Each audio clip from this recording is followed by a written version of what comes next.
Negroni վերջին տարիներին աշխարհում ամենաշատ վաճառված դասական կոկտեյլներից մեկը։ Դառնության, քաղցրի եւ ալկոհոլի կատարյալ համադրություն։ Հավասար քանակի ջին, կամպարի, կարմիր քաղցր վերմուտ, մի կտոր նարինջ եւ այն պատրաստ է։ Իսկ այժմ ձեզ համար կպատրաստեմ Negroni-ի մեկ այլ տարբերակ՝ սպիտակ Negroni կամ Negroni Bianco։ Հավասար քանակով լցնում ենք ջին, այս դեպքում հայկական ջին ոգիս, Bitter Bianco,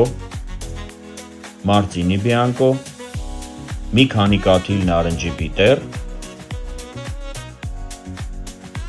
եւ կոկտեյլը զարդարում ենք այս գեղեցիկ նարնջի կեղևով։ Մինիմալիստական ոճի եւ շատ հարուստ համային երանգներով կոկտեյլ Negroni Bianco։ Իսկ դուք սիրում եք Negroni, գրեք մեկնաբանությունների բաժնում, չմոռանալով հետևել իմեջին, որպեսզի բաց չթողնեք մյուս հետաքրքիր թեմաները։ Լավ եղեք։